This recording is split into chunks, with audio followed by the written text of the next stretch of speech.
بسم اللہ الرحمن الرحیم۔ مکہ معظمہ میں مجاور تھا۔ ایک دن ایسا آیا کہ کھانے کے لیے کچھ نہ ملا اور میں بھوک سے نڈھال ہو گیا۔ اسی حالت میں باہر نکلا تو راستے میں ایک تھیلی پڑی دیکھی۔ اٹھا کر دیکھا تو ریشمی تھیلی تھی اور ریشم کی ڈوری سے بندھی ہوئی تھی۔ جب میں نے اسے قیام گاہ پر لا کر کھولا تو دیکھا اس میں نہایت قیمتی موتیوں کا ایک ہار موجود ہے۔ بازار نکلا تو دیکھا ایک شخص رومال ہاتھ میں لیے پکار رہا ہے کہ میری تھیلی جس میں موتیوں کا ہار تھا گم ہو گئی ہے۔ جو صاحب اس کا پتہ دے گا اس کو شکریہ کے طور پر 500 دینار انعام دوں گا جو اس رومال میں بندھے ہیں۔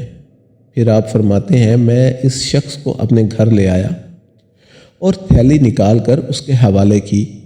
وہ شخص بڑا ممنون ہوا اور حسب وعدہ 500 دینار پیش کیے، لیکن میں نے اس سے معذرت کی اور کہا میں یہ کام رضائے الہی کی خاطر کیا ہے، اجرت لے کر میں اپنا اجر ضائع نہیں کرنا چاہتا۔ تاہم اس شخص نے ان کو قبول کرنے پر بہت زور دیا، لیکن میں برابر انکار کرتا رہا یہاں تک کہ وہ تنگ آ کر چلا گیا۔ اس واقعے کے کچھ عرصے بعد میں نے مکہ معظمہ سے رخت سفر باندھا اور ایک سمندری جہاز پر سوار ہو گیا۔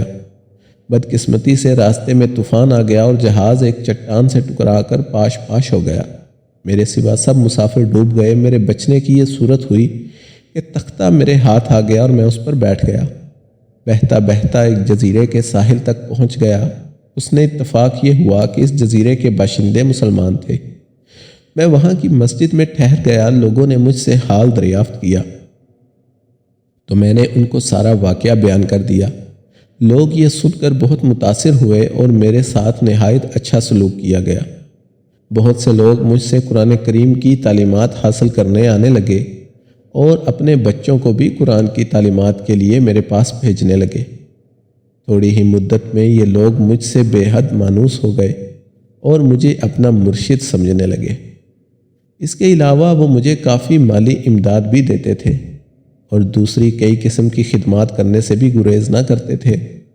ایک دن انہوں نے آپس میں کچھ مشورہ کیا اور میرے پاس آ کر کہا ہماری یہ رائے ہے کہ آپ شادی کر لیں اور یہاں مستقل اقامت اختیار کر لیں۔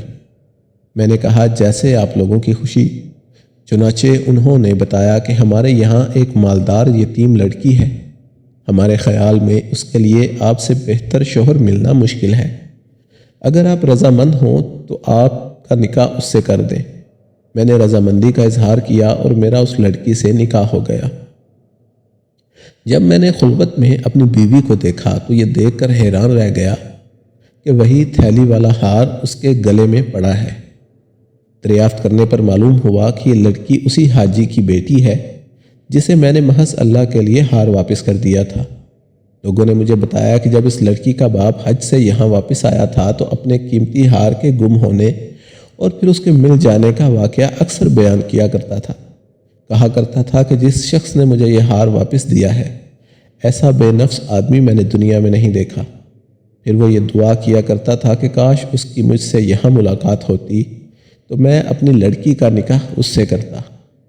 پھر آپ فرماتے ہیں کہ اللہ تعالیٰ نے اس مرحوم حاجی کی دعا کو شرف قبولیت بخشا اور لڑکی کا میرے ساتھ نکاح ہو گیا۔